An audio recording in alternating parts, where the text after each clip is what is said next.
mobilize the inhabitants when they live there become security constant of the community best. Who is that? Who is that? I'm telling you, I've engaged you anytime here on it. You know you in your community, you know him. You know bad people in your community. Only problem. You can find out. How long did that problem? So where we hide? Now where we hide? I think it's where we hide. DSS. You need the people out. The people that are in that community. You need them out without empowering them, enabling them, mobilizing them. To be the banner, to be the Allah Muhammad was telling me God, because they have been marginalized, they have been oppressed, they have been even the president today. Even president, there are many that will do the you. And you say you don't need Even president, non-face for them. other 6 months, Killing them. other 6 months. This president that was one of the worst in the city. If other people, other CDA, and mobilizing you is best and expensive of your community. All this one, The people when they live here, we say the best ex, the criminals in your community. Ojoju, everywhere. Where will those people remain? How are you going to know? How are you going to know all this? How are you going to do that? Where you are anyway, you are around here. Where they don't see you.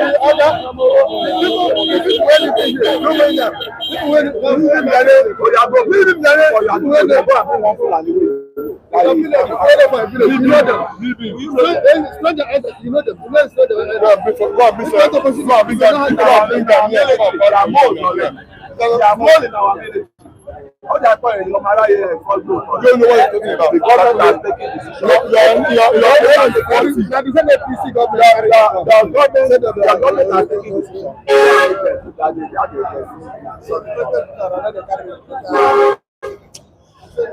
All right, many thanks for joining us this Friday morning. Once again, this is City Definitely, of course, you don't need to be told that this is your number one newspaper review program, a channel where opinions of people matter. All right, my respondents are here with me this morning, as well as the viewers, esteemed viewers on the platform, and I say welcome to the program once again. The 31st of October, 2025. This is the end of the month, right? 31st of October, the last day of the month. Yeah, the month of October. And we say a big thank you to all our viewers and the viewers that have been with us since the beginning of this month. We are heading towards November, and we believe November is going to be great for every one of us. All right, in the comment section, I have Gladys Oyabo, and I say good morning to you, Gladys, who's watching us from United States of America. Thank you so much for joining us this morning, Gladys Oyabo. Highly consistent. Kingsley James is also here. That's my good man there. In the comment section, thank you for joining us, Kingsley James. We appreciate your consistency. Thank you for joining us. Mookie Great, the great one, is also with us at the stand this morning. So good morning to you, Mookie Great. How are you? Are you back to the United States of America? Yeah, you traveled out of US. That was a few days ago. I'm sure Mookie should be back in the US. All right, gentlemen, my good morning to you. It's Friday edition of the program. Thank God it's Friday. How are you doing? Very well, thank you. Greetings to our esteemed viewers across the world. Thanks for staying tuned to this channel of choice. Channel of choice. I like that. And it is the end of the month. Yeah. Yeah. How are you doing? I'm fine. Good morning. Morning. And I welcome our viewers across the globe to another edition of our program today. We say thank you for always being there for us, financially, spiritually, physically, all the time. We say may God continue to be with you. Thank you very much. All right, Mr. Olajide Oje, the global analyst himself. Welcome to the program. Yeah, Mr. Mike, I say good morning to you and Global Alco. And I'm saying good morning to our global viewers all over the world. As colleagues who have been appreciating us, blessing us, may God bless the pocket in multiple ways. I say this is the end of the week. Friday, thank God it's Friday. And it's the end of the month. Okay. End of the yes, end of the month. God bless you. May we pray your progress. I know my humble self, Mr. Oyajide, you are most welcome. Good morning. All right, thank you for getting us, Mr. Kolade. Yeah, Mr. Kolade sent money to Mr. Kunle. That was on Sunday, and we had a special edition on Sunday. That's Mr. Kolade there. Good morning to you, Mr. Kolade. You're welcome to the program. Yeah, great man, great person. I appreciate you. Thank you for your support on our horsemen, and I want to thank you. You never laugh, and at the same time, thank God for a new week. And I can say the week is ended today. Thank God for life. Thank God it's Friday, right? Thank God it's Friday, actually. Yeah, you can see I've dressed my traditional, Friday traditional, attire. So, we thank God for Friday and thank God for Nigeria that we are still alive and we are still existing in Nigeria. Thank God for that protection. Thank God for that. All right, thank you. Egbona Kingsley from Madrid is also here with us. Say good morning to you. All right, on the front page of the Nation newspaper, we have stories there. Also, the Vanguard newspaper, we have stories that we'll be discussing this morning. But first of all, we need to look at what the president said yesterday while decorating the new service chiefs. And he has ordered them, to be proactive and get results. Be proactive and get results. No excuses. What we need in Nigeria at this point in time, as regards insecurity, is results. That's what the president told the new service chiefs. Not just the president, even Nigerians too. That's what we are hoping for. All right, in the news again this morning, Senator Natasha and Akpabio, it seems the drama, the controversy, has ended. The saga between Senator Natasha and Godswill Akpabio, the Senate President, has ended with what we are seeing in the news. Natasha has invited Senator Godswill Akpabio for the commissioning of some projects in Kogi State. And we have it here that weeks after dramatic return, that's 6 months suspension. Yeah, she was suspended for 6 months, and weeks after this suspension, this 6 month suspension, Senator Natasha extended an olive branch to Senate President Godswill Akpabio, inviting him and other lawmakers to inauguration of constituency projects in Kogi State. That's a very good development. I think peace has come back to the house. Also, in the news this morning, on the front page of the Nation newspaper, Jonathan not eligible to contest in 2027, says Justice Salami. That's the former justice, Jonathan not eligible to contest in 2027. OJ was reacting to this before, but that was before the commencement of the program, and I'm sure you would like to see one or two about what Justice Salami said. Apart from that, we have on the front page of the Vanguard newspaper, Soludo's promise to ABGA. Soludo's promise to ABGA, and we also talked about Soludo's promise to ABGA members meant to fight voter apathy. That's his promise. That is 1 million votes. Is it 1 million votes? What is it? So to each ward, 1 million naira to each. Yeah. So the state government says that is just to fight voter apathy. On to the next one, on page 12, NDDC. Obuko's vision reflects in Niger Delta. We'll move down to another one here. Defection, stop plots to impeach me. Bayelsa Deputy Governor begs court. Our federal government operators differ on state capacity to regulate electricity markets. All right, we have many stories today, but I have to just pick the popular ones. But before going into some of these discussions this morning, we need to quickly appreciate Mrs. Tina, one of our esteemed viewers on the platform. We say a big thank you to you, Mrs. Tina, for the great gesture this morning. He called it weekend morning. As he sent it to me, I was about 2:33 a.m. Today. So we say big thank you to you. 50,000 naira to our reviewers this morning. That's weekend money for you. 50,000 naira to everybody. So we need to appreciate her. God bless you. One by one after the other, please. Mrs. Tina, we say may God continue to bless you. We have nothing to say on this platform but to say that God will continue to be with you as you have been with us on this city stand. So God will continue to be with you in every area of your life that deserve God to touch. God will touch it. Any dark area, God will touch it. Thank you very much. Remain blessed, man. All right, Mrs. Tina, this is Mr. Ojo Olajide. The same prayer I've been praying is what I still pray. God will consistently bless you because you have been consistent in blessing us. God will not withdraw His blessing from you. Consistently, perpetually, continually, God will continue to bless you. I mean, thank you very much, man. Thank you very much. Yeah, Mrs. Tina, not to be an ingrate. I know what you've done in my family. I know what you've done for me, and I really want to appreciate you, Mother of Israel. God bless you. You never lack, and God will always protect you and your children anywhere you are. Thank you very much. Thank you. Thank you. Thank you.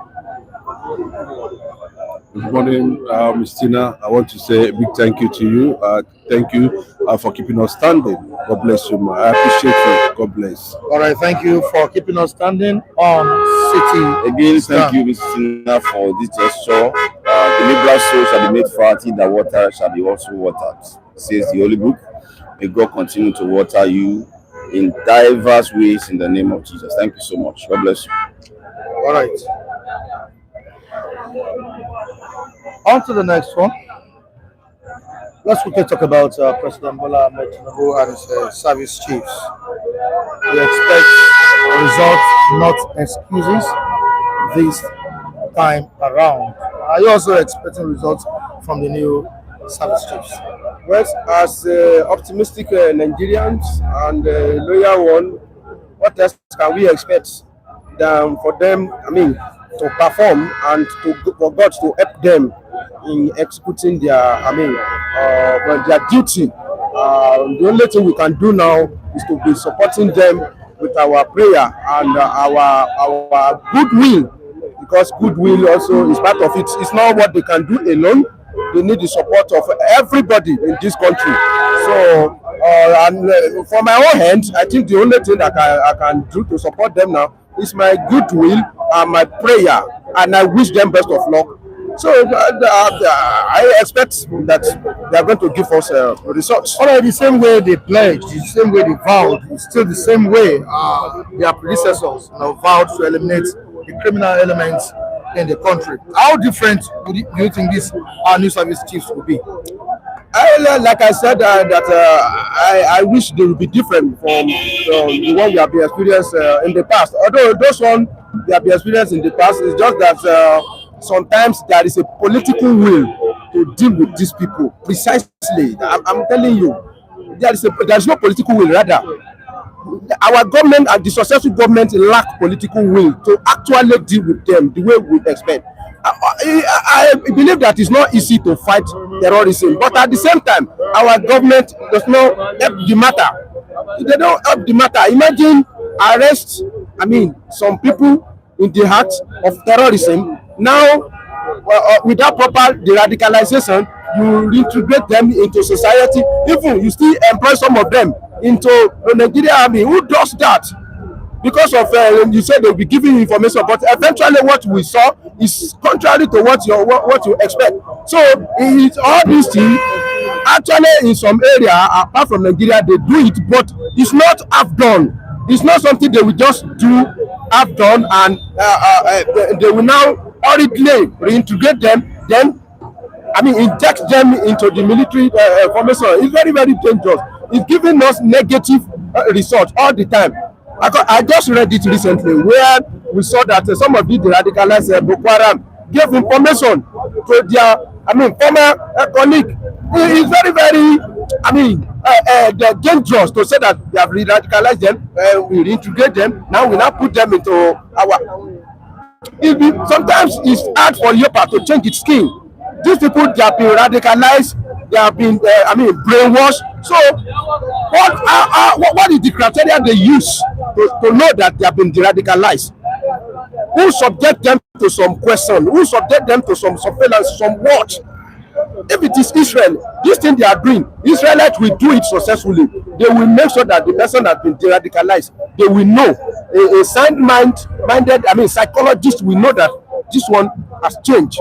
But in this place, they do everything in halfway, and it will not give us result. So it's very, very unfortunate that even if they are doing something successfully in some other part of the world, when it's reached Nigeria here, when there is a lot of corruption, then they will not be able to do it properly. So if not for that, our past service chief also, they contribute their own quotas, but because there is a particular system that is not ready to actually fight these people.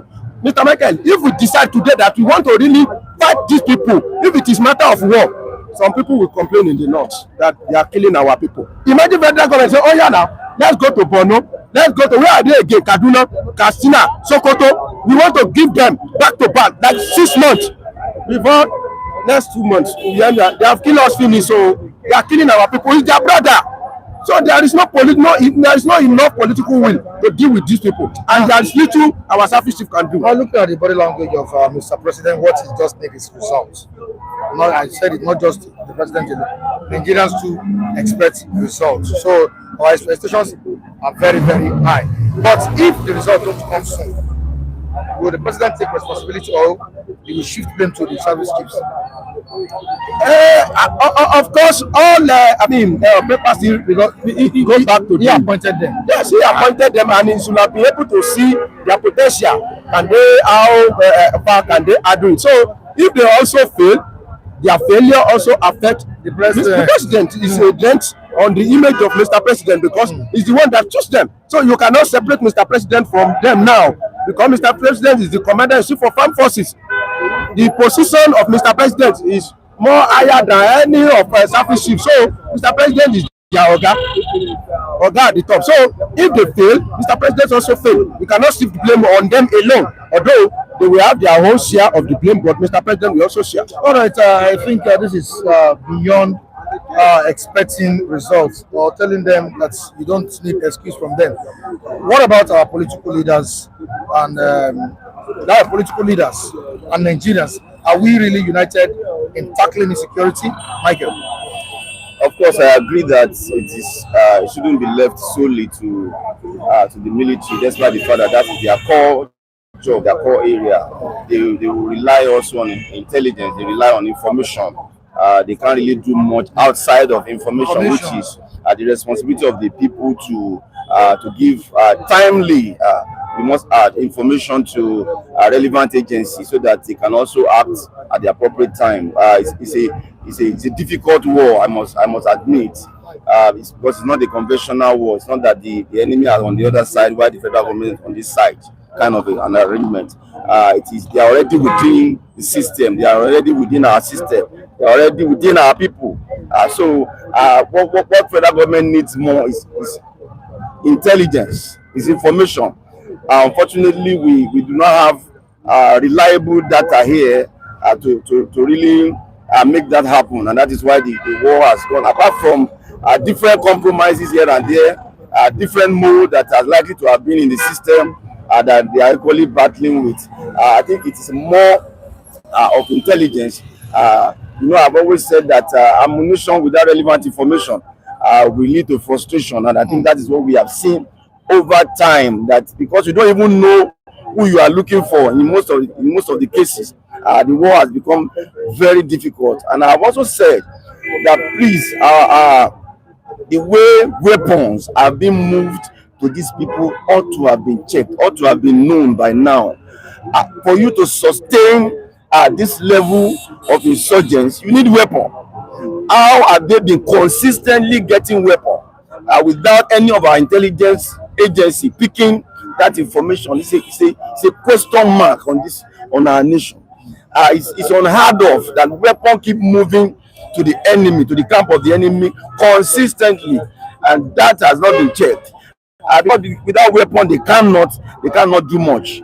So all these areas, I believe, the new military chiefs understand the game better than I do, and I think they should be able to nip it in the bud this time. Is there anything they will do differently? I mean, that is left for us to see. Yes, definitely. I overheard one of them talking very passionately, especially for the fact that government need to empower the police more, because, which I agree with, because most of the things that police ought to be doing are still being pushed to the military. So they are not focusing on their own core job. Some little things that police can easily handle. It's still been the military have been asked to pursue those things.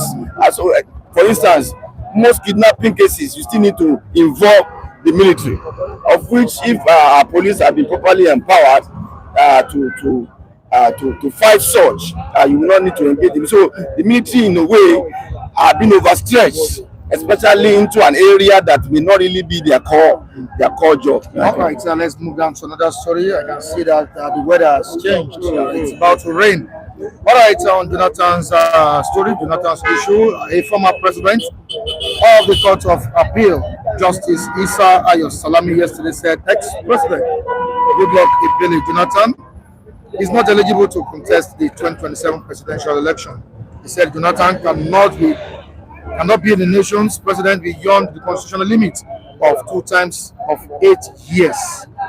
He said if elected, President Jonathan would exceed the constitutional requirement for the office. Salami warned that Jonathan stands the risk of being nullified by the Court of Appeal and the Supreme Court if he defies the 1999 Constitution as amended.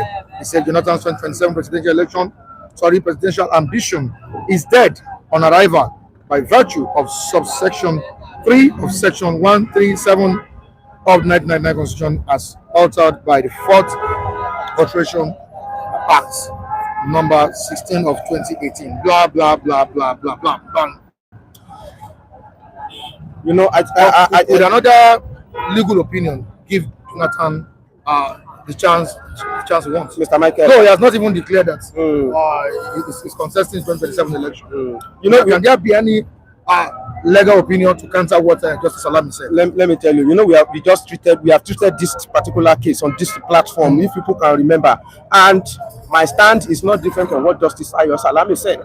Somebody they said a law cannot be applied retroactively, and I said that one has been in the past. Jonathan has committed the error in the past, and nobody sanctioned him for that because there was no law that barred him from contesting in 2015. He has done that one, so that does now that doesn't give him a chance to come and contest now. You cannot break the law now. You have broken it in the law when there was no law. Now there is law. So I know and I believe, because Justice Ayo Salami said it, that Jonathan, if they charge him to court, he will not be able to, come out of it.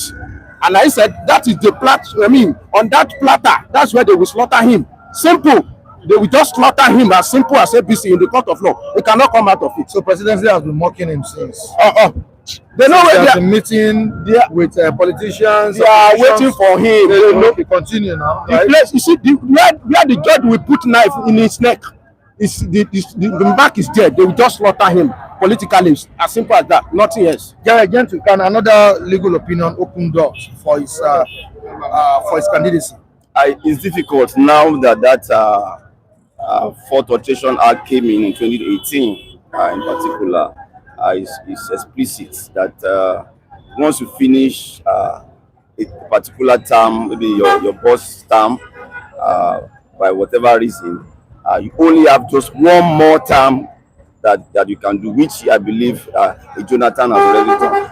FM said he committed crime. I may not see that he committed crime at that time, because the law, it's not crime. the law permits him that he can contest one more time, which I believe he has done. So it is very difficult for him now, based on that section 137 subsection 3, with the amendment of 2018 that also happened, the Alteration Act that happened. It is difficult for Ebele Jonathan to contest the next election. Difficult to contest the next election. All right, let me move down to the comment section. Ayola Olatunji says, Ayo Salami is APC apologist. I agree with him that Salami is a peace apologist, but what he's saying this time around, he's talking from angle of law, and I mean that I'm not a lawyer. I know that he will not be able to come out of it. Forget about it, whether he's an apologist or not. Okay, Olatunji goes on by saying, why are the APC afraid of good luck village, Jonathan? We're not afraid. No, we may not be able to rule it out that particular alteration was targeted at him, and it was meant to correct. When that issue of Jonathan came up, it was like the first case that we have ever experienced. Don't forget, he was not even they could not even swear him in for a very long time until the doctrine of necessity came on board, and they were able to move past that. So they needed a law that can address how should we address this matter if such a thing happen, and that was what came. That was why that law came up, that once you finish your boss's term, then you are only permitted to contest one more term, which I believe Jonathan has done. All right, and let us know if it's the invitation of the Senate President Godswill Akpabio by Senator Natasha. It's a genuine way of reconciling with him. Natasha has invited him to Kogi State to commission some projects. What do you have to say? That should tell you about a woman that is focused to a very large extent, despite the fact that she has been on suspension for 6 months, but projects were still going on in her constituency, and that is what what he has invited the Senate President Godswill Akpabio and some of the our colleagues to join her to commission some of those projects, and for me, I think it's she has done well for our people. The Kogi Central are happy with her, and I think that there shouldn't be any cause for alarm, Michael. Let's have your take on it. We disagree to agree sometimes. So where you see many people gather like that, it's such a situation we occur. Even if it's not a sexual harassment, sometimes there will be rancor. But thank God that both of them they have resolved it, and they are both magnanimous enough. I wish Akpabio will go there to commission the thing with him, so there will be peace in the House of Assembly. All right, peace in the House of Assembly. Muki Great says bye-bye to Jonathan. And he says he's laughing, I did laugh. All right, we move down to Ayola Tunji. Says, please like and share the broadcast. Yeah, very, very important. Very important. Like and share the broadcast. Muki Great says, Natasha, we don't go APC already. So you want everybody to decamp to Natasha comes to APC. No. All right, I need to quickly do this. Mr. Folúṣèké Olúsanya is one of my old viewers. I think since 2019 or so, 2019, 2020. I welcome you to the program this morning. Thank you so much for joining me. Please, let's clap for him. You're welcome. He's been a wonderful person. Welcome, sir. Since 2018, 19 or so. Thank you so much. Welcome, sir. So he's joining us for the first time on City Stand. Yeah. Not my former Thank you. You're welcome. Thank you. All right. We stand together so now.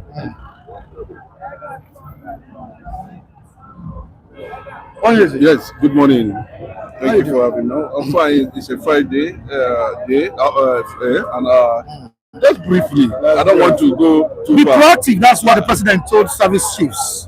Be proactive. All we need is what result. Are you expecting result from this new service chief? Matching order already, like never before. I can see how he was able to put them very clearly. They are enemies. He said they are enemies. Flush them away completely and all that. But yes, it's expected. That's a presidential talk. The talk of the commander-in-chief of Federal Republic of Nigeria, but the facts still remain. Let us see what is going to come at the end of the day, whether we are going to see this thing happen. But one thing is very clear, that a certain group of people, whether internally or internationally, has declared jihad on Nigeria. That's the fact. And when they are carrying, there's no country. The only country that has even come very close was United States of America. No country can defeat guerrilla warfare. Hit and run. Nobody. And you can see, if the government are serious, when they were carrying their guns and their Okada and their bike to the festival spot where they were negotiating with government, they came with the guns too. The DSS was not there. Christopher Musa, where are you? They came with guns in their numbers. So let us see, because this is not the first time we are seeing this kind of a marching order cross them at the end of the day. Brother, I keep on saying it. We keep on moving from one point to another. Well, it's administration, money is going, funding is going, and all that, everything. But it's a very simple thing for Bola Tinubu to do. Mike, I don't like, yes, I don't follow that trend. I don't want to follow that trend. Yes, it's administration. You keep on painting it and all. Do the right thing. Number one, do the right thing. Return Nigeria to a pre. It's as simple as that. Let every region be independent. It's simple. All this funding. Some people are making billions out of it. And you see on a daily basis, these guys are. But if I tell you, because Jonathan said that they're inside the Aso Rock already. Jonathan said it. The infiltration, these services. How many are you going to? You can see the list of the alleged coup. All of them are from the north. They're not honest. Like they are not honest. And they are the people that is invading the south. They are the same people that we are talking today. There is genocide everywhere in Nigeria. Okay, appoint them, let them ferry their level at the end of the day. Yes, go to whatever they want to go and do whatever they want to do. Let us see whether there will be improvement. These are new service chiefs. They're not the first, they're not the second, they're not the third. The structure. How are you going to do that? The structure, the root cause. Yes, tell themselves. Yes. What's fueling it? Yes. Is it unemployment? Is it corruption? Mike, conquests. There's an agenda. Yes. Mike, I repeat, conquests. As simple as that. You don't need to pretend over it. It's conquest. It's coming. We know where it is coming from, who and who that are involved, why they want to make sure Nigeria become Afghanistan.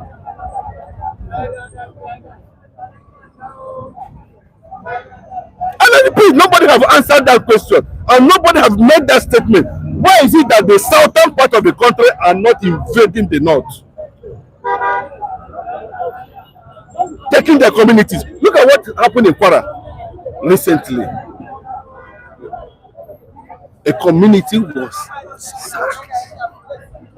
I mean, nowhere to be found. People are being killed.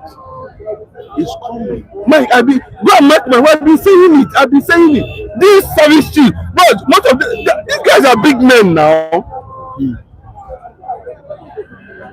But if you see an Israeli general, if you see one Israeli general, just one Israeli general, nobody will tell you. And if you see one Nigerian general, it will look well. Oh yes. All right. To OJ Olajide, the president has demanded results from this new service chiefs, and he has warned of excuses. Said he doesn't want any excuses from them. Are these statements realistic or just mere political statements again? Mr. Mike, the president is the commander-in-chief of the armed forces. What he will tell the service chiefs is what he has just told them. But let us take note of one thing. The Nigerian military or all military all over the world, they are trained to fight conventional war. That is where army will position, enemy army will position one place with their equipment, the defending army will be positioned another place. But what we are witnessing is a guerrilla warfare, Mr. Mike. Not conventional war you are expressing Nigeria. It's a guerrilla warfare. And what does that mean? It means people who are fighting us, they live within the community. They disguise. They don't put on army uniform. They don't have a formation. They don't have a front line where they are standing with their equipment. They fight, they mix with the civilian population. They are living within the civilian population.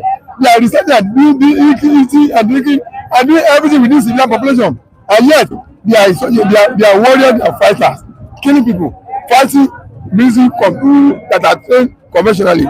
So, we cannot use conventional training experience to win guerrilla warfare in any country. If America as big as America is, that's what makes to fail in this country where they lost millions of American soldiers. Conventional warfare is what we are experiencing in Nigeria, from the insurgents, from Boko Haram, from Lakurawa, from Wolu, from bandits, from finance men.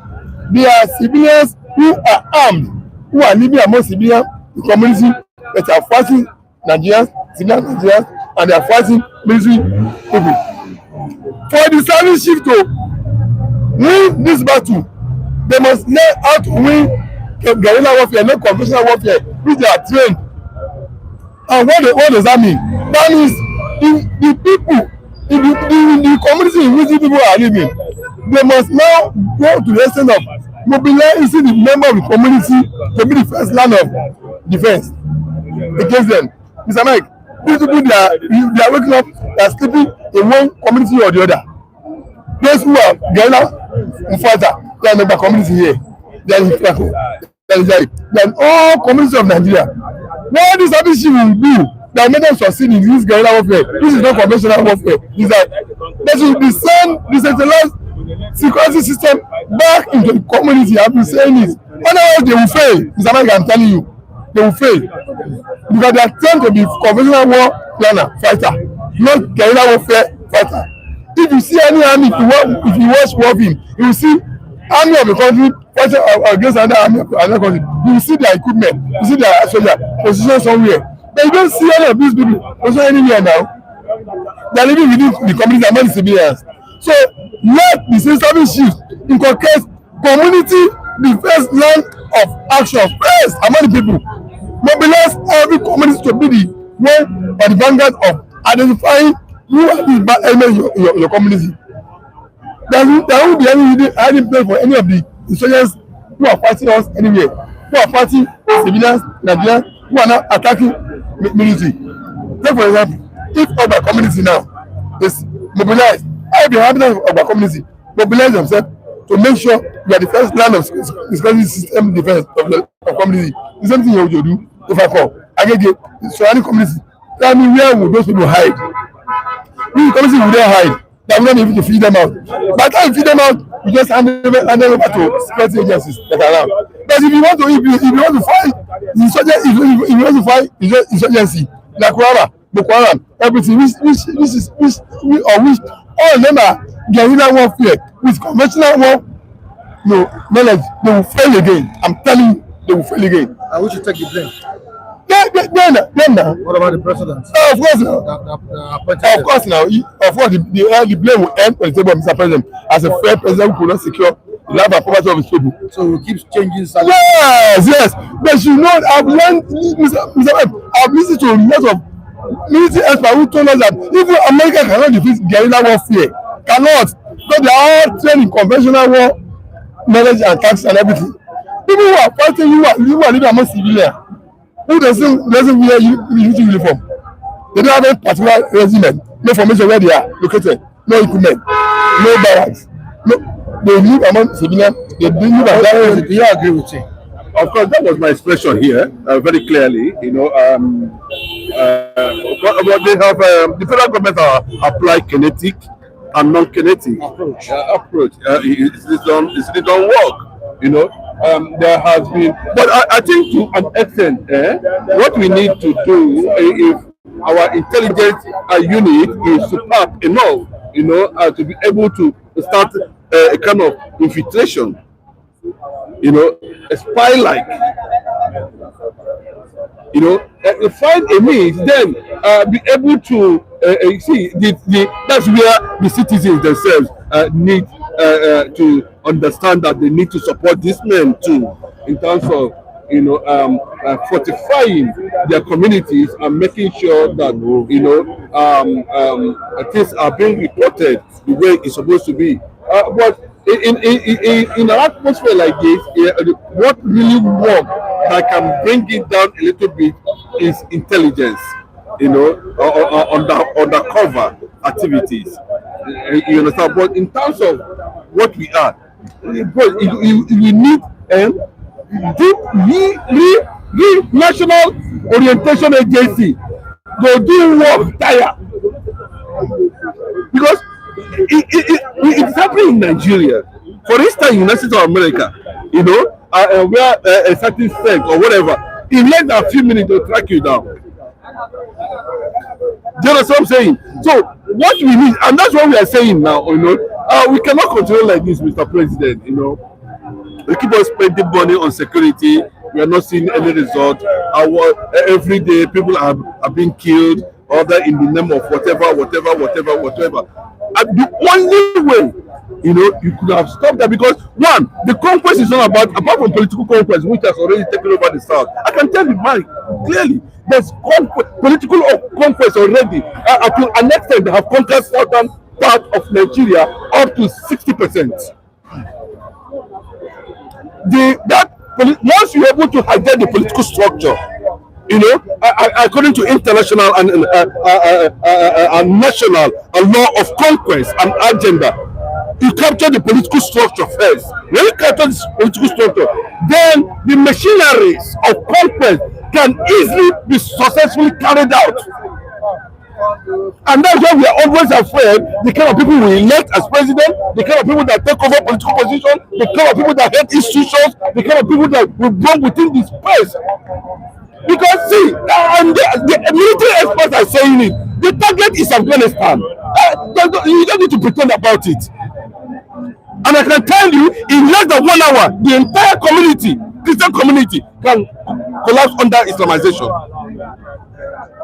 Just in 1 hour, alone. I give you an instance of what happened during Adolf Hitler. The entire African continent did not go to war. How were they conquered? Now, do you understand what I'm saying? No Africa said the entire African continent has joined Second World War. Then how did Africa surrender to Hitler? That is what we are talking about. The only thing that can checkmate these people now is to go back to regionalism. Gani Adams has been saying it 100 times. They ignore him because he's not an APC member. Return Nigeria so that people can be conscious. There can be this consciousness of self-defense. There can be real weakness. Yeah, this is our territory. Then how do you now decentralize the system of security down to the grassroots of local government? Where every man that is going to farm is sure there's security surveillance for him. So by the time you lessen the burden by pushing Nigeria to regionalism or return Nigeria to Aburi, agreement. Regionalism where everybody can be conscious. Yes, because of crude oil, they don't want to do that. Agreed. So the basis of unity is not based on, patriotism. It is based on, what we are going to get as interest, and that is where Nigeria is. But we have come out severally and stated it that we want caliphate, where we can do our own thing, our own way. Arewa Republic, Odua Republic, Biafra Republic, 3 coming together, and for 65 years now, there's no national consciousness for unity. Bola Tinubu is a progressive, and remember at a point in time he said it, Nigeria is not one. He can champion it. Are you not the one dismantling? Look at the service here. Are you not the one dismantling this northern oligarchy powers against the southern structure that has always worked against? It's conquest. They are the one in charge of crude oil. All the oil wells they are the one. Everything is in their hands. That's why I was giving them marching order to flush the criminal elements out of Nigeria. Right? Mr. Mike, yes. See, I agree with Mr. What we are expressing is a conquest agenda. No two words about it. Otherwise, why is it that it's a section of the country that's attacking the rest sections of the country? Is it the Igbo people that are killing them in the north? Is it Yoruba people that's killing them in the north? No. It's the that are killing the Igbos in their land. They are killing Yoruba in their land. Killing every part of the country in their land. What's their aim? It's not about conquest to go. And this was aggravated by Buhari, who is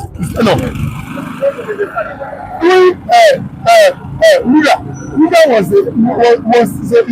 solely aimed to change the demography of Nigeria, to plant planning in every community in Nigeria. That's the aim of Ruga. Forget about this other formal clashes Buhari was telling us that time.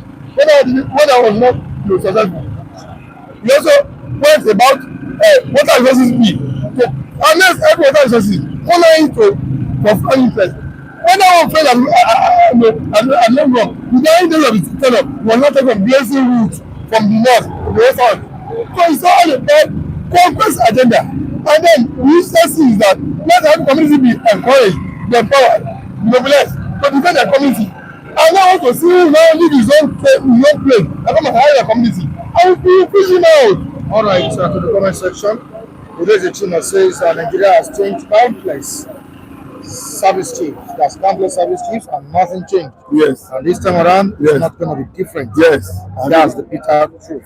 I was asking Femi if these new service chiefs will be doing things differently from their predecessors. I think that's what today's Chima is reacting to. Okay.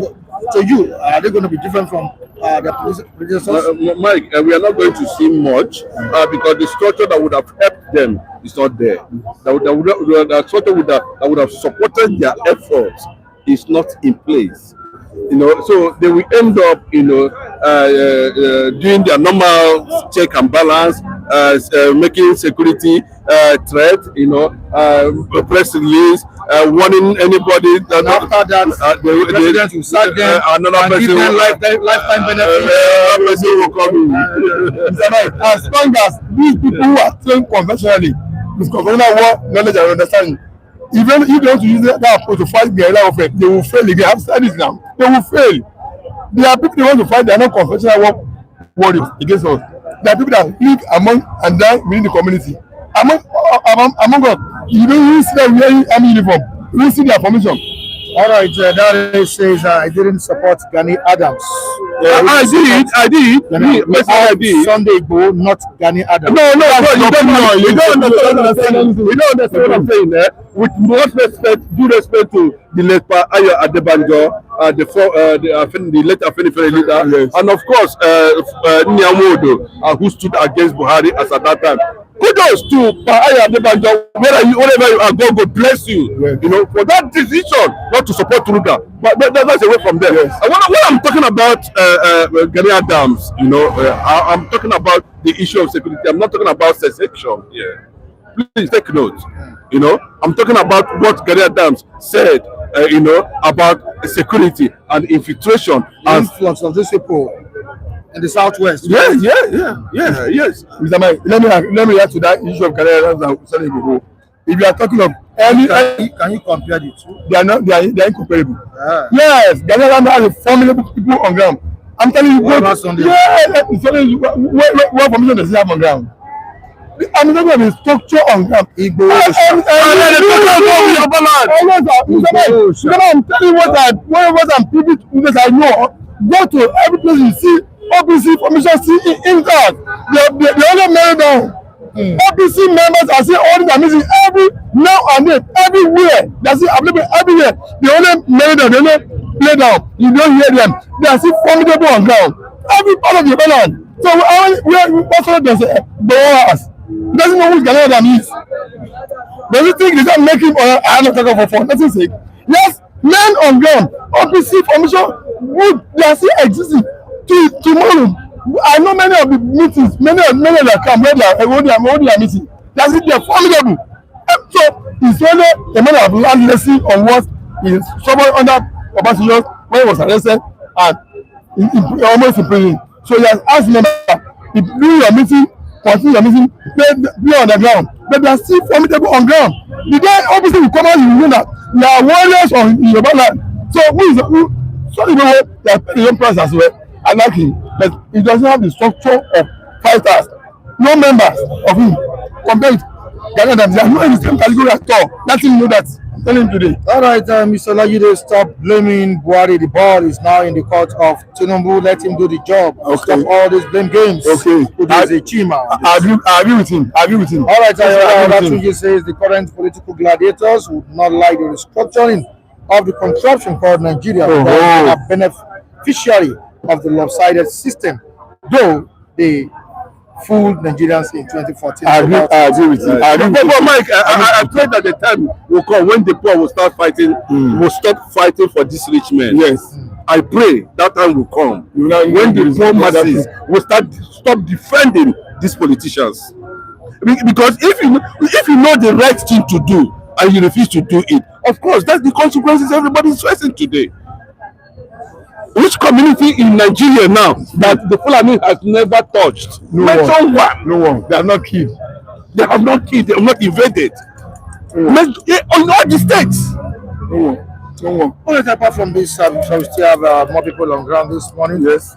Let's quickly move down to what Justice Salami said about the eligibility of former President Goodluck Jonathan to contest the 2027 election. And he stated that according to the 1999 Constitution, Section 3 was 137 of 1999 Constitution, and as amended by 2018, the Constitution said Jonathan is not eligible to contest the 2027 election. Let's get your reaction. Okay, Mike, I think we have said this in several here, and my position. I told you that anybody that is supporting Jonathan coming back is just wasting his time morally and otherwise.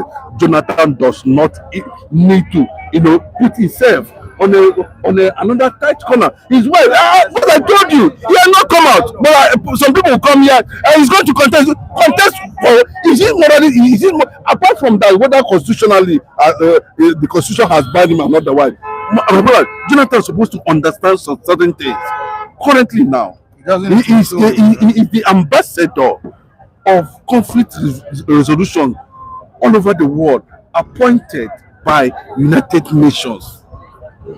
The wife came and said, "No, I'm getting involved." And for Jonathan to do the needful, my brother, I don't see Jonathan embarrassing himself. Go and read all the comments online. Nobody is supporting Jonathan's coming back apart from this. Not you see this not. You see them. You see these people. Mike, you see these people. You see them. They have a way of manipulating the South. That's the truth. Because you know why? Who is going to dismantle that their strength when they for Niger Delta or that oil when they or the license they tie out put your pocket for 20 years? Nobody has removed the license from them, and that is why every Nigerian big man today you see driving flying private jet, trace and well, not him money, and you need to go to Sokoto and say, "Oga, make I even sit down for the ship where they carry on you, they go Cotonou. I could become billionaire." See where they are compromising the process of unification, the process of patriotism, the process of leadership, just because of resources. And those resources they are acquiring, they are using it politically to divide the South. Nobody will tell me I listened to let Yinka Odumake, who served Buhari for more than 10 years as CPC, was a personal assistant to Buhari. But you don't know what these guys are up to. And they are happy, they are busy. But he's coming politically. So Jonathan should back well. I repeat, you understand? I like him as a person to an extent. It's okay, he has done his bit. What I want him at this point to do currently is to make sure that he moves, be able to organize some certain structure that will help Nigeria in terms of leadership. I think that's the role he's supposed to be playing by now. Just his comment, Justice Salami reflects a legal personal opinion or a subtle warning from the judiciary to stop political manipulation. I have two versions to that discussion. Number one, Justice Salami, is he talking from clear points of law or is talking from an aggrieved person? Yes. Aggrieved in the sense that it was the President Court of Appeal under Jonathan that was removed from office when he was accused of compromising electoral verdicts for APC. Remember, governorship pressure stopped at Court of Appeals at that time. Has not proceeded to Supreme Court, was amended. And it was under him, that's the Court of Appeal, that APC got Edo, Osun, and some other states when they got Ekiti. So about 4 or 5 states that he got for APC at Court of Appeal. The PDP won at the High Court, at the tribunal. And when you get to Court of Appeal, under Justice Arami, who is the president of Appeal, they all PDP lost all those states. Now, he has been working for APC. No, I'm not saying. I'm saying to the extent that a plan was against him, that he compromised, was bossed by APC. Now led to untimely removal, suspended from office until his time expired as a judge. Never returned to office under Jonathan. Jonathan was the instrument that was suspended from office until his own period of legal years. No, tenure was expired. What are you trying to tell us now? Is he talking from purely point of law, or from the legal aspect, or from person who was agreed against Jonathan, who removed him from office? So that's why I will not take his word seriously more. If it has come from somebody else, I will have been saying somebody was. Is it not coming from bitterness? Is it not coming from somebody who is agreed that this is a man who is moving from office? But he quoted the constitution. You see, you can hide under law and perpetrate your motive. No, I won't be deceived by that. Is he talking purely from point of law or for somebody who was agreed, who has yes, against Jonathan? So whatever he has said is not the court of law. Let us go to the court of law and sort it out. That's why I have reservation to his statement. That's yes.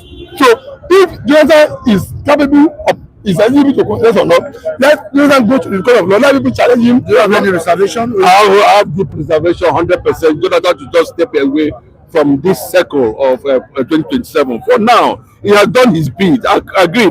We don't need that recycling anymore. You know, I want him to play some kind of leadership role to push Nigeria forward. And we don't want to waste our time. The constitution currently now does not back his, bid because there's an extant law and there's one that we are repealed to.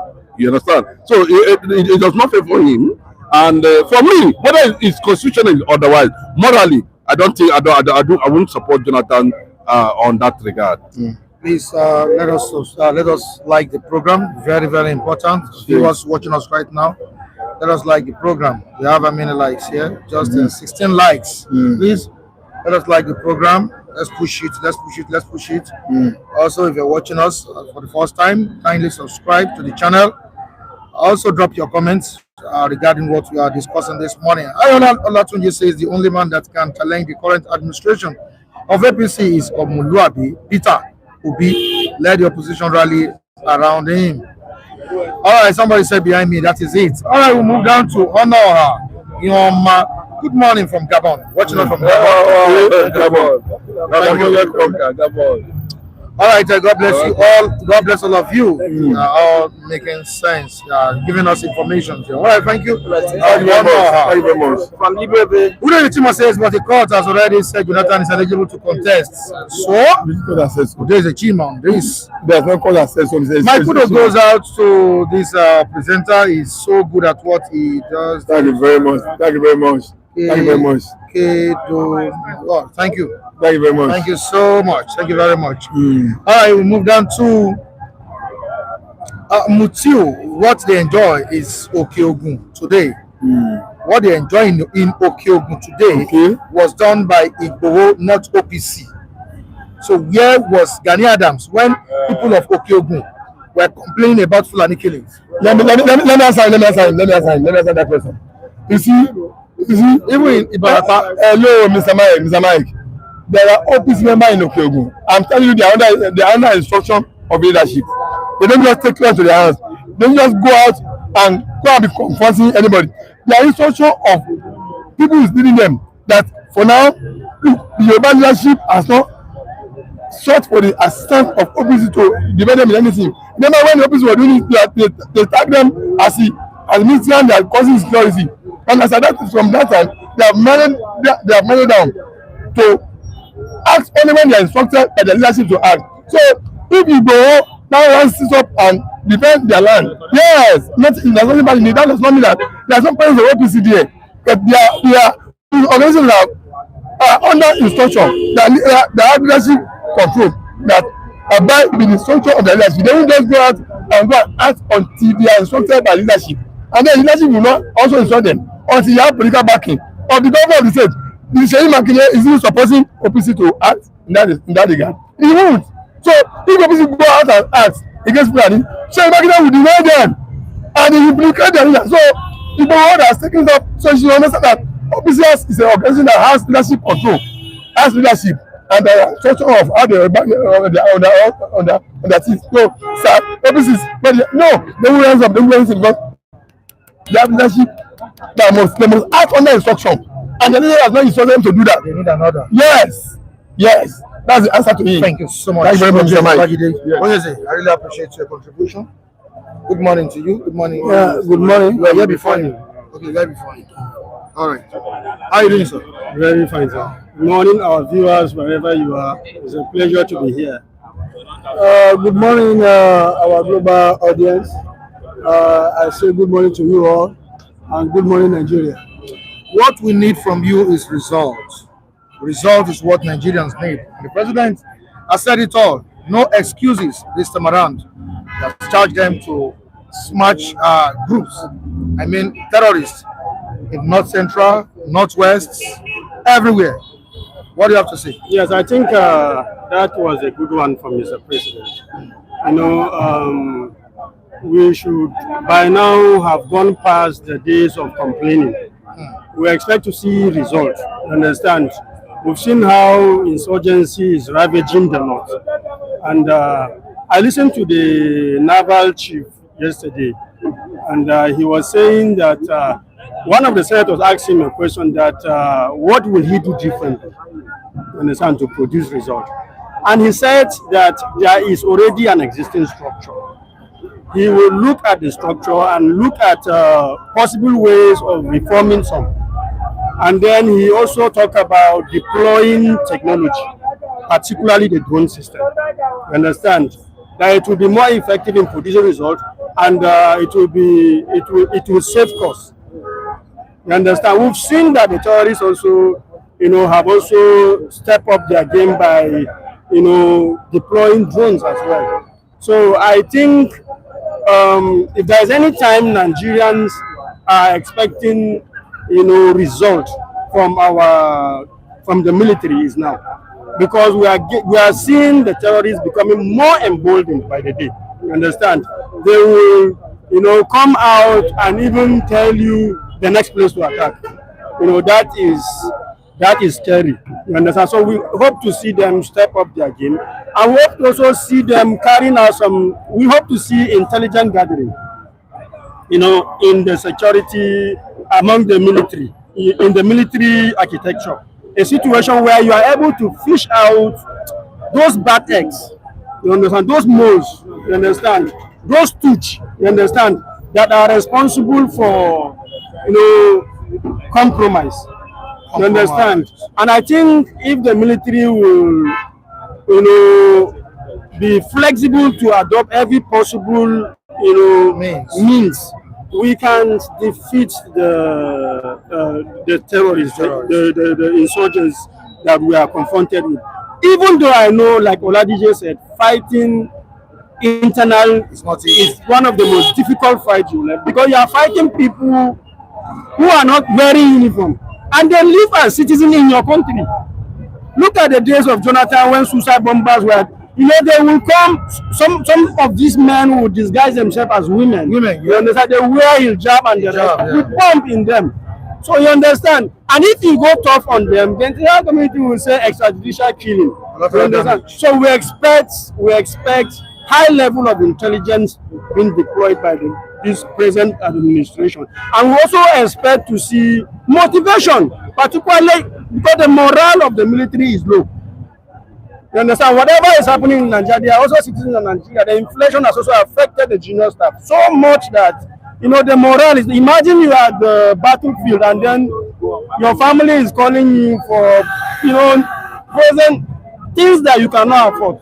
The morale is not there. So we should see the government, improving their welfare, making them, increase. So once their welfare is improved, their their morale is high. You understand? They can be able to confront these guys. All right, Mr. Vincent, are we heading towards peace and victory with the new service chiefs in town? You see, I am not excited because rising from the background that we have always been doing the same thing over and over again, and we expect to have a different result. And changing the service chiefs is like putting an old wine in a new bottle. But to me, I really want to see something that is tangible, that is on board. You see, for crying out loud, Nigeria is a country that is highly resourceful in both material and human. And I want to make allusion to one fact, of which I have said it on this platform. There is a Nigerian residing in the US. He's being called a drone builder. Osato Sawenge. He is a person that has about 7 master's degree and 4 PhD. And if such a person is already helping an economy over there, a country over there, and is from this extraction, why can't we find a way of cutting that bad person back to the country? He is from Edo State. He is highly knowledgeable. And you know what drone system is in this modern warfare. It's not like the other one that we used to have. Then we have to keep pace with other developed countries of the world. How to combat all these humongous acts of terrorism. How we can nip it in the bud. I know it's not going to be easy, but we have to look at the drawing board. And also, we have to also look inward, because the rank and file of the military are being infiltrated by these so-called terrorists. Then how would you now say you pardon a terrorist person? Then at the end of the day, you see, enlisting in the military. Then what kind of system are you going to bring on board? How are you sure that he's thoroughly being checked and is repentant? Is truly repentant in his ways, not to go back to the old ways of terrorism. These are some of the things we need to do. And also employing some kind of kinetics in our military engagement, because it helps a lot. But we cannot continue to do the same thing over and over again. And if enough of I am on top of the game, enough of marching orders, enough of even changing services, if tomorrow comes, if we keep on having the spate of bombing here and there, this says will you not change them again? Then we need to look at some other core issues of training and retraining. I think I remember the days of the war.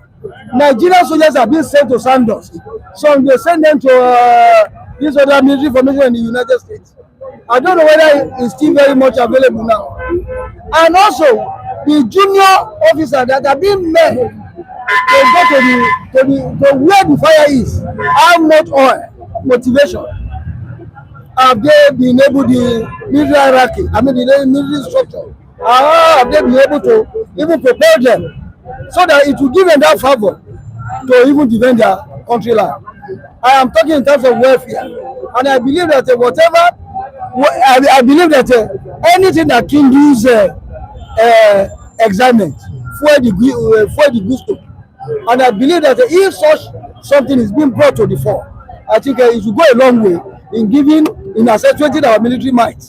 I remember in the days of the war also, Nigeria used to play a major role in all these peacekeeping engagements all around the globe.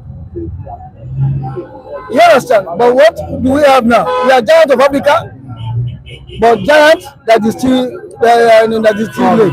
All right, supporting what you're saying this morning, Emmanuel Oguji says, how can they survive? I mean, our military men, when they have mixed them up with repentant Boko Haram. Exactly. That is a big challenge for the army. It's a very big challenge. I think a lot of aesthetics need to be put to the fore.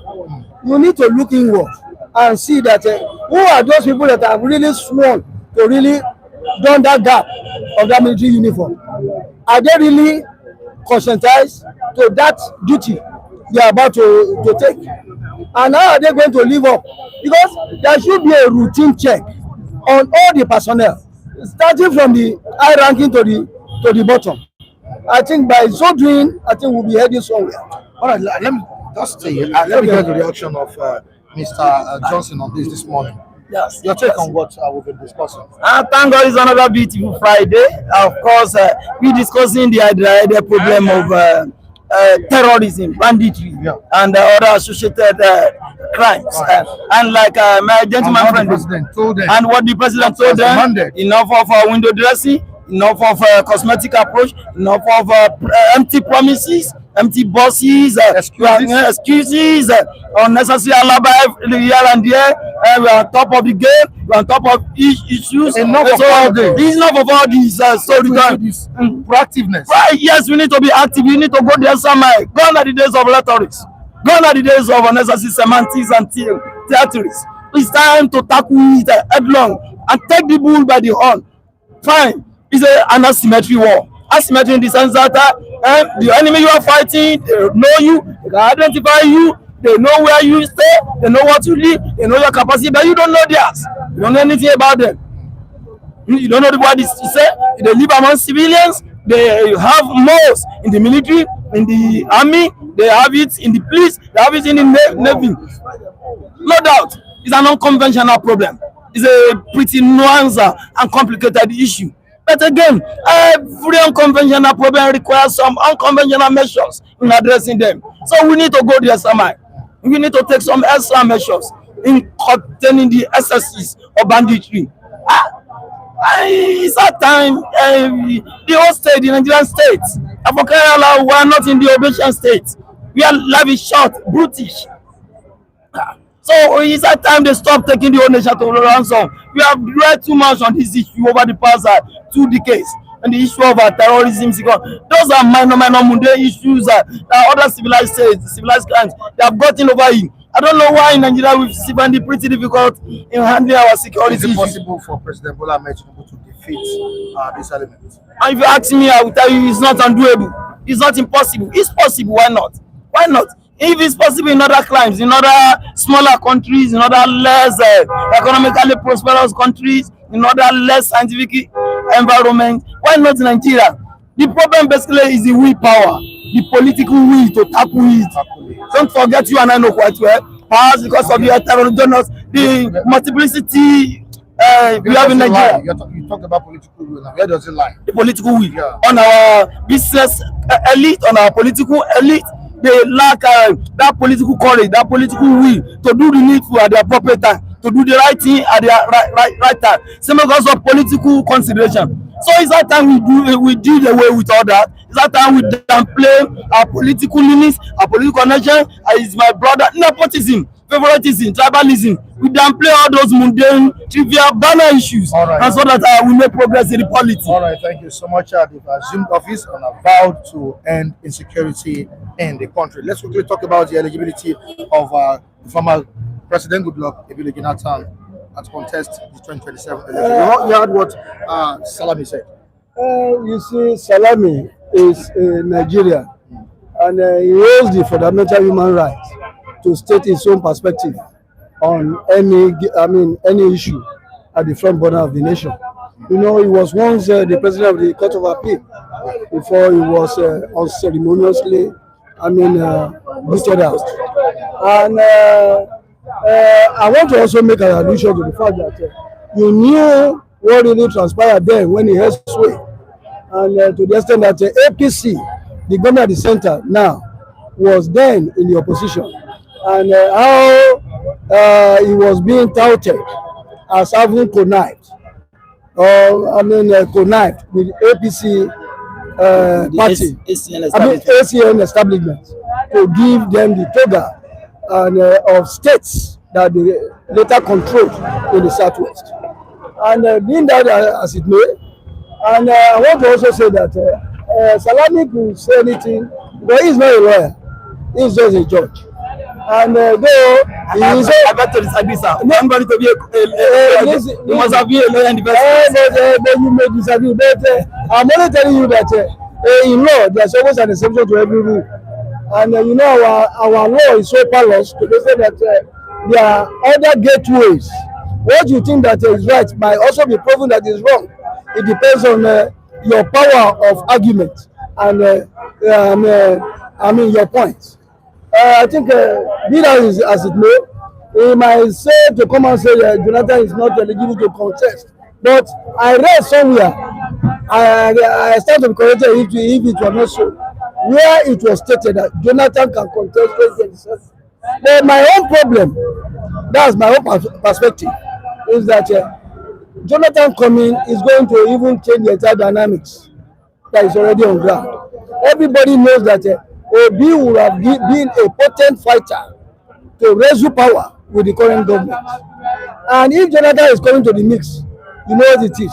Just like the days of the 2023 election, where Obi and Atiku failed to match their strength. And you know, if proper SWOT analysis is taken, I think Obi should have given the head.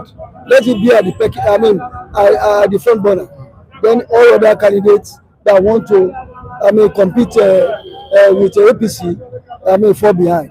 But with the entire thing, we've been hearing Body and he has been consulting. That is to tell you that he has consulted widely. Which shows that, you know, Nigerian politicians, they are clownish in nature when it comes to even affirming their position. They will tell you here today, tomorrow they tell you it's B. You cannot really place them on any pedestal and affirm them that yes, this is what they have said. And that is one thing about Nigeria. Why is he keeping the nation guessing? Because currently we don't even know if he's going to contest the 2027 election. Is it deliberately keeping the nation guessing or what? Don't you think it's now time, or it's high time he declares his disinterest in the 2027 election? No, nothing interests some people like suspense. I think it's a deliberate. Nothing interests some people like suspense. Keep me others in suspense. Is it a deliberate act? On his part, relevant. Deliberately, it's deliberate. You keep your game and your game plan. You keep it close to your chest at times. But can't you put stop to this? In the game of power, at times you use that kind of suspense to remain relevant, to remain in the scheme of things. So you love the speculations. He loves the way people are speculating about. That's why it's not come out to diffuse the rumor, to dispel the rumor as to whether or not he'll be contesting come 2027. But the Jonathan I know, left to me candidly speaking, the Jonathan I know, I don't see him contesting. He is a gentleman to the core, and he's a very reasonable guy, so rationally calculating, he's so level-headed, he's morally adjusted, he's so I know he's organizing thought. I don't see him contesting. So you don't see him contesting, but why has he been moving around meeting politicians and oppositions in the country? So he does clamoring for him, those advocating for his return. Of course, they've got one or two things to gain. So if by so doing they are benefiting one or two things, again one or two things. So he's like, so be it. Let them continue. Should he declare the more the merrier in 2027 election? Well, at least to put a stop to the speculations going on. I will expect him to declare his interest, but then he's a politician. Understand? I want to believe what he's doing now is studying the political atmosphere to look at the level, the reaction of the people. Because in democracy, it's a game of it's about the people. You understand? But Jonathan, like Mr. Johnson here just said, is one man that I know, that is a true Democrat. We've seen what happened in 2015. He said his ambition does not worth the blood of any Nigerian. And this guy keep to his words. You understand? So one thing I know, some people who want to, benefit certain, both clamoring for him, particularly people from the northern extraction. You understand? Who probably must have studied very well that, of course, it's the time of the South. And then the only way, there will be, the only way Tinubu can be defeated is when they support a Southerner. You understand? But I feel, to me, Jonathan that I know will not contest. You understand? And even if he has the intention to contest, in the interest of, because right now we see Peter Obi as one man that people across board are yearning for. You understand?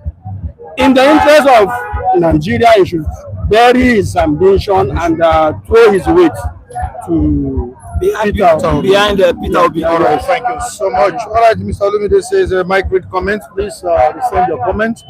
Yes, any comment I've not read, kindly resend it, Mr. Olumide Bolude. All right, to Charles Ikeanyi Charles. Okay, Mike, good morning. Thanks for good job. All right, thank you so much, Mr. Ifeanyi. I really appreciate your presence this morning. Natasha Akpabio, I think the saga is over, the drama is over. You see, Mike, you know, I mentioned on this platform that Kogi senatorial lawmakers. you know, there's one thing that Commission a project. There's some projects there. there's something that endeared me so much to Natasha. Even though she was under suspension, constituency project was still ongoing in her constituency. And that is an exemplar of good representative, or rather representation. I think to have even got, you know, there is what we call personal differences. You don't take it to the throes of governance. Personal differences, that's under the curtain. And I want to believe that if he has, I mean, she has formally invited the Senate President to a state to come and see on the spot assessment of what she has done over time. I think I want to commend I want to commend him. And for Akpabio, on the part of Akpabio, putting pettiness behind you and do the work of the state, I think it will go in a long way to say that we are going to move forward without resorting to pettiness. That is my take. I think our 6 months suspension has really strengthened our political standing with the Senate, and we really appreciate that. Thank you so much, Mr. President. Thank you. Thank you for having me. Good morning to you. So thank you very much. Do have a lovely weekend. All right, Mr. Johnson, I really appreciate it. Kule, you're welcome. Yeah, good to have you again. Thank you. Thank God for life. Yeah, good morning to our viewers in diaspora and home. Good morning to you, everybody. Kule, new service chiefs. The president has said it all. A marching order. He doesn't want excuse. What he needs is result. He also needs result. Yeah, he has to need the result, actually. New service chief and bigger probe on ground likewise, because they are still, going after all those people that sponsoring those schools. And I think I've never seen the proactiveness from any president than this, and give it to the general, that exposed all of them. I don't know where we will have been. There's an intelligence general, I can say, and only God knows where we have been today if that coup succeeded. As we are carrying out our platform here now, we will never be able to even stand, not to talk of when the coup, if they succeed in that coup. So they just want to set us back years back, and I think the president, he has a good luck as it is. If not, he has a good luck.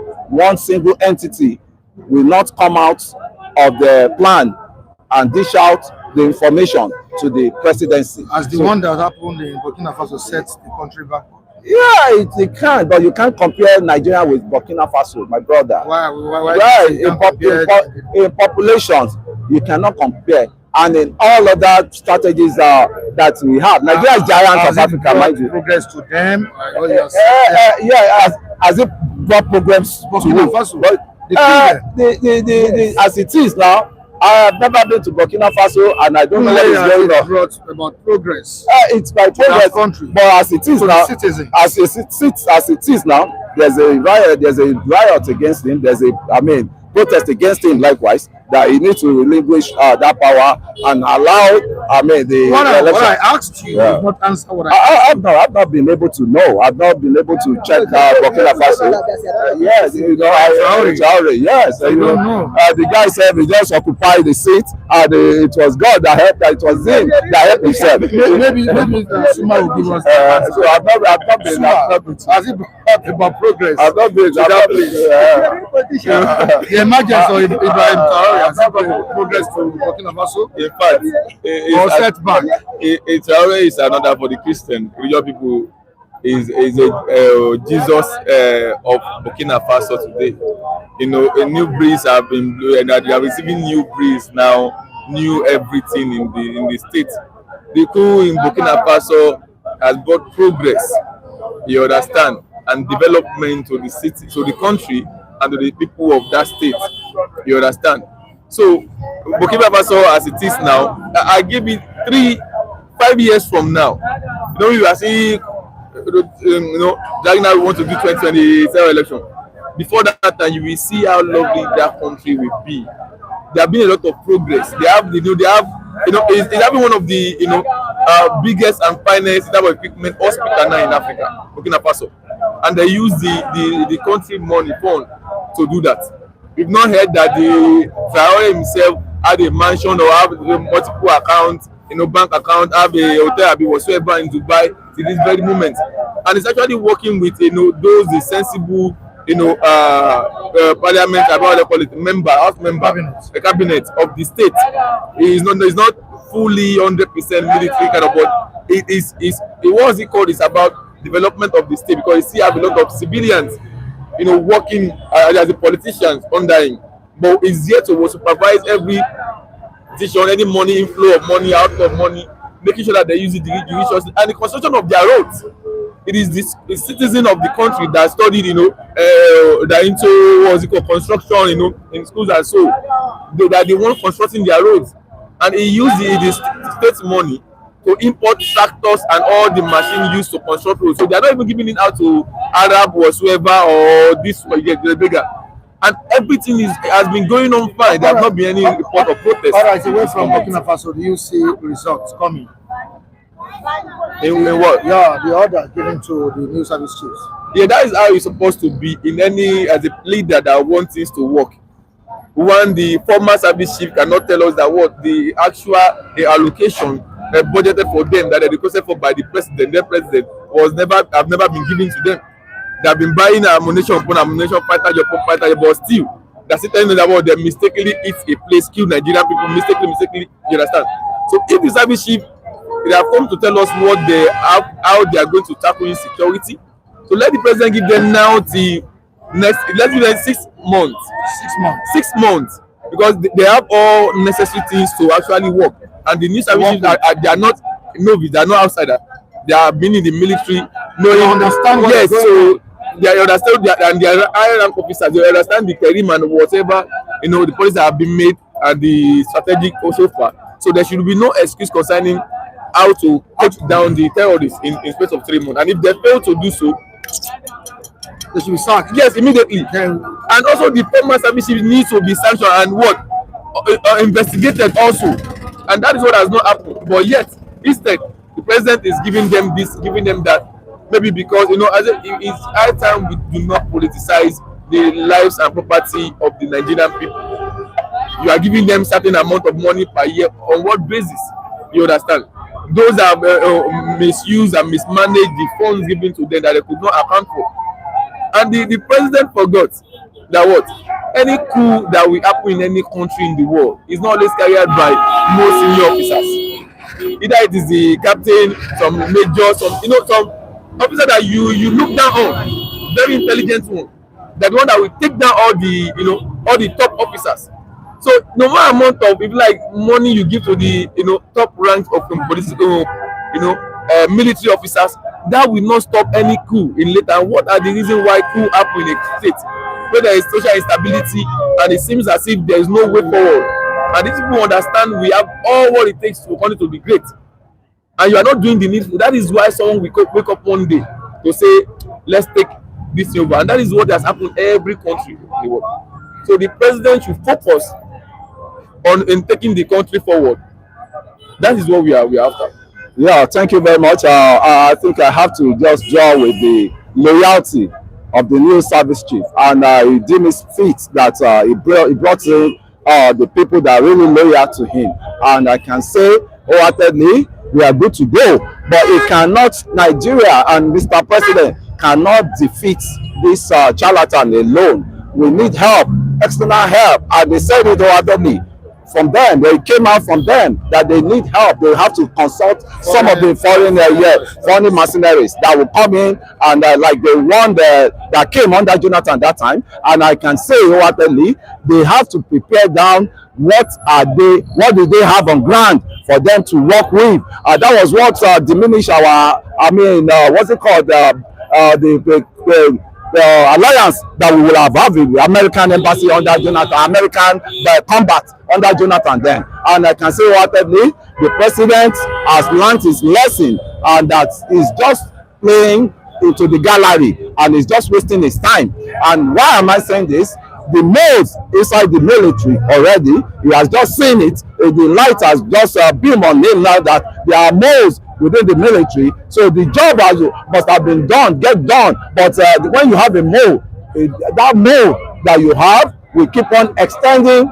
The war, internal war we are fighting now. And I can say wholeheartedly, the way it is now, the Mr. President has learned he has seen a lot where he did not some strategy, where he could not perform on, and I can see there's nothing like a listening president. I so much love a listening president. When the president want to go astray, I think he will retract himself back, and that is what is happening now. And I can say wholeheartedly, likewise, that the job will be done any moment from now, because these people, they are not genius.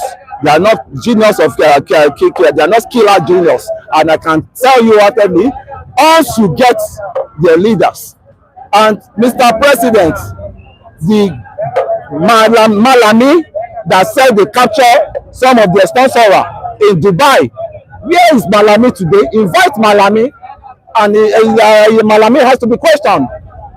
What happened? What was the progress that has been happening since then under the late President Buhari? And these are the guys that were in power then. Buhari then. They were in power then.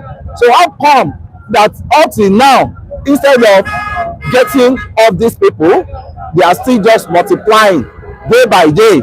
And they have the access, and they have that authority to themselves to be killing anyhow. And as they are killing, a lot of bloodshed in Nigeria that is going on now. Will they allow Nigeria to have any blessing from Nigeria, from God? Because you are just killing yourself, killing, and I don't see anything that is coming out from you. All right, away from that because of our time. Yeah. Would you say it's a bye-bye to Goodluck Ebele Jonathan as regards 2027 with the statement or the opinion of Salami, guided by the Constitution? I think anything Salami says, don't just rubbish it or take it off. As it is, he's one of the top lawyers we ever have in in Nigeria now, and with Justice Salami, Ayo Salami. So I don't know what Jonathan is still looking for. I don't know what he forgot in Aso Rock that is going back to take. And Jonathan is just playing to the gallery. And I don't know when he had his opportunity to on that seat. What happened? He flopped with it. He flopped because they threatened him and he gave up. And he wants to come back for second time again, where they will ridicule him this time around. And who is even going to vote for Jonathan as it is now? Because Jonathan cannot fight the issue on ground now. Jonathan cannot solve the issue on ground now. The only person that we can deem fit that can, fight the battle for us with support, is the president we have now. Because he has seen the lacuna, he has known the lacuna, and he has been working against the lacuna of this northern. Mind you, Mike, how come all these northern elders, they have not come together and said enough is enough? And neither cannot be in market, and the head of the child go astray. How come these people have not come together put a stop onto this, put an end to all these killings. They know what they're doing. That means they know them. Where are the women of this the Nigeria? Where is it today? Where is it today? And Mr. President had to take decisive action now. As it invite anybody you know that I think the way you are investigating all this coup plan, invite some what's it called, the leaders of this not central. How come the president no issue a direct order for the military to clear all the northern, forest, which we have all the bandits? It is same because of, if I do that, I might not get their vote, because we can say that the president and some other top police corps, they knows where all these things are coming from, those who are involved in all these things. So if by now, let's say I'm the new service chief, right? By now, as the first thing, all the repentant Boko Haram during Buhari time, all of them must be checkmate out immediately. And all those who have been listed for sponsoring insurgency and so called, every one of them. And I will not even list even when the president asks me to say, no, leave this one. I will clear everyone off. So that is how to operate. And you cannot, even you have a house and you don't have a fence, anybody can just have a compound and start to claim what's called. It is high time we need to have a strong fence and be the fence across Nigeria. Although we know that they're saying that Africans we shouldn't be having borders, but I think we need that now. So we can know those who are in and those who are out. Anyone coming in from other country, there will be a proper, detailing about you. So we know that you come in, you are going out. But this is anybody can just come in and even go away from. That's why we have both this thing here. Census is the solution. Let us have the census before election so that we know who we are. I really appreciate your presence here this morning. Good morning. Good morning, Mr. Mike. Welcome. Yeah. How are you doing, sir? I'm too fine. Our fans. The weather is cool and everybody is cool. Good morning to our fans. God will bless all of you. We are here. You can see it's like we are in a European country. So today is going to be great. How did you feel it? I think we also. God bless your life. I'm not in the freezer. God bless you. Okay, our fans all over the world. The situation is calm. So Nigeria is going to be calm because of the word of God. It's a dominance above. It's a fatherly home. You see, no matter the situation, we must pass through the tunnel and we must see the light at the end of the day. No matter if God is in control. All right. I am Mr. Kwadeni Okokondel in this Republic of Biafra by Mazen Namdekano, Simon Epa, and Better Republic of Nigeria. Our fans all over the world, I thank God Almighty on your behalf, because you're in good health, you're prospering, no evil befell upon you. Amen. Up to these days, may God Almighty be blessed in Jesus' name. I thank God Almighty on behalf of Simon Epa, Namdekano, and Better Republic Government in Nigeria. I thank God Almighty even on behalf of Nigeria, what we are seeing, and the little air we are still breathing in Nigeria. May God be blessed in Jesus' name. Amen. And I say, pray unto God to keep all our fans all over the world. We bless them in double, protect them. Wherever they put their hand, they shall prosper. Amen. Even the one that love us and the one that did love us. And pray for the mercy of God upon every one of them. In the name of our Lord Jesus Christ. Amen. All right, there was a military shake-up last week, which led to President Bola Tinubu sacking service chiefs in the country. The likes of the defense, the chief of defense staff, chief of army staff were sacked. At the end of the day, he gave them life benefits, and which Nigerians reacted to.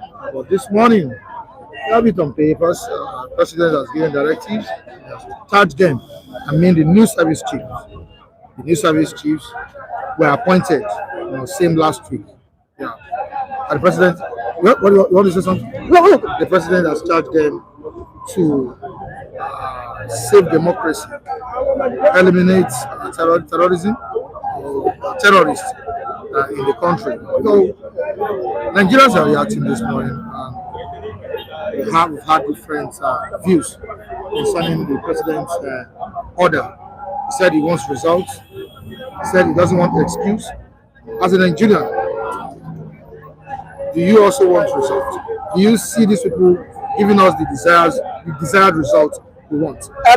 You see, sacking the service chiefs, former ones, removing them, is completely in a perfect order. Even I feel that Mr. President did it late hour. I think late hour. Let us remove the coup phenomenon or suspected coup. Now, the service chief or the people that were overseeing the armed forces under presidents, they have failed the nation. They have failed the presidents. They have failed God. How can a general be going to collect contracts that made for civilians? You see, because they fail to provide the security in the nation. Not that they are not equipped, not that they are not collecting their salary. You will collect the salary and allow the poor, low-rank army officers to go in battlefield and die without settlement. It's good to remove them, whether there's school phenomenon or not. Now, if you come to the award result, nobody will invest money who don't like to make profit. Nobody will start business who want to be a failure. Now, to provide security for Nigerians, to make Nigerians to be good, is a job, a business of the president. It's a work of the president. He may not be the one carrying gun, but he may give an order as he gives now. That you want this order to yield good result, which is where he stands now. I believe it and I like it. But the result that the current army hierarchies are appointed to provide, let it be a genuine result. We may have result, but it's a bad result. We may have result, it's a good result. Let it be good result. Now, as we are saying, not as we are saying, the terrorists in Nigeria need to flush out, mostly in the north. Mostly in the north. Because the terrorists in the north extended down to south. If there's no terrorists in Nigeria killing innocent people, killing civilians, IPOB could not have rise up. ESL could not have rise up. Amateku could not have rise up. Killing in a war, killing in Imo, Abia, Enugu, Cross River, Akwa Ibom, killing in Kwara could not have rise up. And all this started from north. Now, when you are talking of terrorists, I'm not talking of agitators. Agitators are different. They have issue that made them to agitate. Call them down table and let's settle that issue. But these terrorists carrying gun all everywhere, walking about without any reason, killing people, collecting ransom, kidnapping, is what we need to tackle down. If we get the ones in the north down, then the one in the east and other part of Nigeria can get them round table talk. Not now. Flush the terrorists out. I have given much order. We went down to east, start killing innocent people in the name of IPOB, in the name of the agitating for their nation. Everybody have right to agitate in a good way. See where I'm going. Another thing, we will see from Britain, the time of Buhari to Christopher Musa, the time of this thing. All of them were shouting, Nnamdi Kanu, Simon Ekpa, kill them, do this, operation patents, dislodge them. But level feed the way that happened in their backyard. Boko Haram, Fulani horsemen, Alakurawa, or whatever, they put them aside. It's high time the president, as he did now, reshuffling and bring a person from the bed who are feeling the pain of the killing, put them in a certain position where they can check it. Not the Fulani back up. There's a different appointment. Not Fulani back up. I'm not satisfied with the appointment of the president. Is that what you're saying? Let him make a research. If I'm satisfied, if I'm satisfied or not satisfied, I cannot change his appointment. But let it be people who don't have that godfather, who will start firmly and do the work Mr. President appointed to them. That's what I'm going. That's where I'm going. All right, he decorated them yesterday, and the chief of defense staff, Olufemi Oluyede, became 4-star general, while others were elevated to 3-star generals. But aside all these decorations and matching orders, do you think these men are capable of doing things differently from their predecessors? So God bless you for that question. The first and foremost, changing the service chief is a welcome development. But at the end of the day, are they going to make Nigeria see the reality of their appointment? Because now, what we are seeing, we have the capacity See, let us be frank with ourselves. Nigeria have the capacity to defeat those called insurgency or Boko Haram. But when we are really serious as a government, because we will be tata, we will be giant. For God say something they happen for our country. We have the largest soldier, but when they are welfare, just like what the other guy just said, John, he said when the welfare is not taken care of, how will somebody volunteer to face a battle that of either death or alive? So let there be a systematic change in the welfare of our military men. So those insurgency will be name of yesterday. They will see they can't occupy us and they can't defeat us if they are really understanding between the hard currency of the Nigerian army. You see, we are too big for this shit. How long? How long? Strike the time of Obasanjo. Obasanjo gone. Jonathan came. He gone. Buhari came. We are still hearing story, negative story, killing human being, not animal. So let the president do the needful. Okay, now he has changed the service.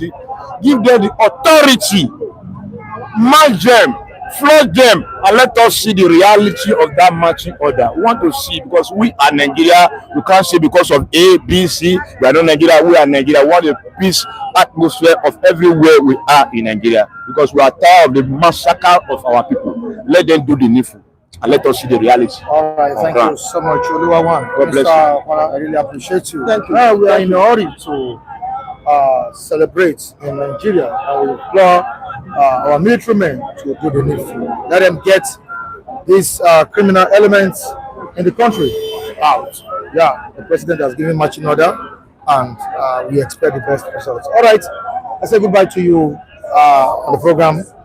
We shall be here tomorrow with more interesting stories. I'm Michael Adekunle. Please, if you're watching for the first time, subscribe to the channel and make sure you share it. Share the program to people. Propagate what is going on here. Tell people what we do here on a daily basis. Thank you so much. I love you all. Goodbye. Wow.